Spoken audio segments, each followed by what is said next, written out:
এইভাবে জামাত ইসলামীর মতো একটি গণতান্ত্রিক রাজনৈতিক দলের নিবন্ধন বাতিল করে দিয়ে মূলত বাংলাদেশের রাজনীতিতে একটি অনিশ্চয়তা তৈরি করা হয়েছিল, যা নাকি ডেমোক্রেটিক প্রসেসকে ক্ষতিগ্রস্ত করেছে।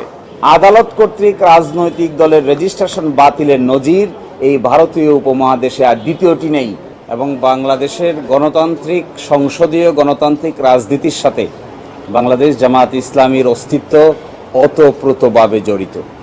এটি একটি ইনসেপারেবল টুইন। দেশে দেশের বাইরে বাংলাদেশের নাগরিকরা জামাত ইসলামের প্রতি অনেক আশা এবং আকাঙ্ক্ষা করে। ডেমোক্রেটিক প্রসেসে বাংলাদেশ জামায়াতে ইসলামীর রাজনৈতিক যে নিবন্ধন ছিল ইলেকশন কমিশনে, সেটি গণতান্ত্রিক উপায়ে ক্যান্সেল করা হয় নাই। তড়িঘড়ি করে ইলেকশন কমিশনের সামনে দরখাস্ত পেন্ডিং থাকা অবস্থায় আদালত মেজরিটির ভিত্তিতে এই রেজিস্ট্রেশনটাকে ক্যান্সেল করেছে। এর বিরুদ্ধে আমরা আপিল করেছিলাম। আপিল মামলার শুনানি হয়েছে, আগামীকালকে আবার শুনানি হবে।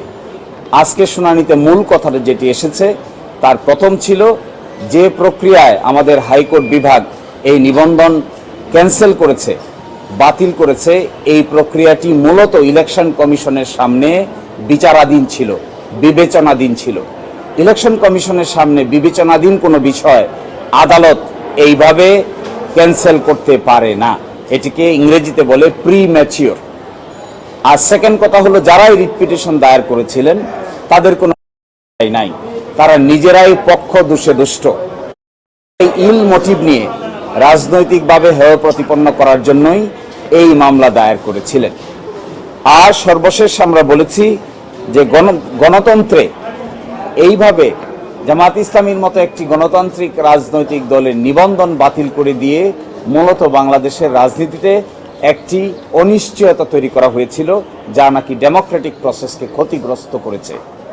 এই আর্গুমেন্টগুলোর ভিত্তিতে আমাদের আপিল বিভাগ আপিলের বিষয়ে একটি সিদ্ধান্ত উপনীত হবেন বলে আমরা আশা করি, এবং আগামীকালকে বাকি অংশ শুনানি হবে। ইসলামীর দাড়িপাল্লা প্রতীক ছিল, আপনারা সবাই জানেন। আজ থেকে না, জামাত প্রতিষ্ঠার পর থেকেই দাড়িপাল্লা প্রতীক জামাত ইসলামীর মার্কা হিসেবে বিবেচিত। বাংলাদেশের সকল সংসদীয় নির্বাচনে জামাত ইসলামী দাড়িপাল্লা প্রতীক নিয়েই অংশগ্রহণ করেছে, এবং সবসময় সংসদে আসন সংখ্যা নিশ্চিত করে সরকারেও অংশগ্রহণ করেছে এই দাড়িপাল্লা প্রতীক নিয়ে। কিন্তু হঠাৎ করে 2016 সালে ফুল কোর্ট সভার একটা সিদ্ধান্তের ভিত্তিতে এই দাড়িপাল্লা প্রতীক ব্যবহার না করার জন্য নির্দেশ দেওয়া হয়। আমরা সেটিও আদালতে তুলেছিলাম। আজকে সেটির উপরে আংশিক শুনানি হয়েছে। এই প্রতীক সংক্রান্ত বিষয়ে আগামীকালকে সকাল 9টায় 1 নম্বর আইটেম হিসেবে শুনানি হবে। এরই মধ্যে আমরা চিন্তা ভাবনা করে আগামীকালকে আদালতের সামনে আমাদের বক্তব্য উপস্থাপন করব। উনি বলতে চেয়েছেন যে এটাই প্রথম কোনো ইনস্ট্যান্স কিনা, উদাহরণ কিনা, যেখানে আদালত কর্তৃক রাজনৈতিক দলের রেজিস্ট্রেশন বাতিল করা হয়। আমরা বলেছি, আদালত কর্তৃক রাজনৈতিক দলের রেজিস্ট্রেশন বাতিলের নজির এই ভারতীয় উপমহাদেশে আর দ্বিতীয়টি নেই, এইটিই প্রথম। এবং জামাত ইসলামীর রেজিস্ট্রেশনকে বাতিল করা হয়েছে, ইলেকশন কমিশন বাতিল করেনি। ইলেকশন কমিশন রেজিস্ট্রেশন দিয়েছে, কিন্তু হাইকোর্ট ডিভিশন মেজরিটির ভিত্তিতে এটি বাতিল করেছে। এই নজির এই ভারতীয় উপমহাদেশে একটি এবং একমাত্র নজির। উনি বলেছেন, যখন এই মামলাটি জনাব জসিমউদ্দিন সরকার জামায়াতের পক্ষ থেকে কাগজপত্র ইলেকশন কমিশনে জমা দিচ্ছিলেন, ইলেকশন কমিশন সংশোধনী দিয়েছিল, আবার জমা দিয়েছেন, আবার সংশোধনী দিয়েছে, আবার জমা দিয়েছেন, আবার সংশোধনী দিয়েছে। 2012 সালের 1 অক্টোবর পর্যন্ত এই চিঠি আনা নেওয়া চলেছে। জনাব জসিমউদ্দিন সরকার বারবার জমা দিয়েছেন। হাইকোর্ট মাইনরিটি জাজ বলেছেন, এইভাবে যখন একটি প্রক্রিয়া কোনো সাংবিধানিক প্রতিষ্ঠানের সামনে চলমান থাকে, আর এই চলমান অবস্থায় হাইকোর্ট বিভাগ যখন এটিকে বাতিল করে, তখন এটি মূলত প্রিম্যাচিওর, অর্থাৎ ঘোড়ার আগেই গাড়ি জুড়ে দেওয়া হয়েছে। ইসি বলেছেন যে, ইসিও স্বীকার করেছেন, ইলেকশন কমিশন স্বীকার করেছেন যে যখন এই বিষয়টি আমাদের বিবেচনাধীন ছিল, জামাত ইসলামী তার গঠনতন্ত্র সংশোধন করে ইলেকশন কমিশনে জমা দিয়েছিল, সেই সময় আমরা বিবেচনা করছিলাম।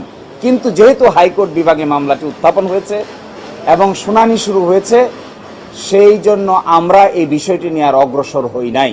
এটি ইসি তার লিখিত বক্তব্য স্বীকার করেছেন। আজকেও মৌখিক বক্তব্য আদালতকে বলেছেন যে আমরা অগ্রসর হতে পারিনি, কারণ আদালত এখানে হস্তক্ষেপ করেছেন। ইন্টারভেনার একটি দরখাস্ত করেছেন, তিনি দরখাস্ত করে তার সাবমিশন রাখতে চেয়েছেন। শেষের দিকে মাননীয় প্রধান বিচারপতি বলেছেন যে ওনারা মনে করছেন এখানে আর বাড়তি সাবমিশনের প্রয়োজন নাই, তারপরেও দরখাস্তটি আগামীকালকে নিষ্পত্তি করবেন। আমাদের এই দরখাস্ত সিম্বল এবং ওনার ইন্টারভেনের দরখাস্ত দুটো বিষয়ই আগামীকালকে প্রথমার্ধে সকাল 9টায় 1 নম্বর আইটেম হিসেবে শুনানি হবে।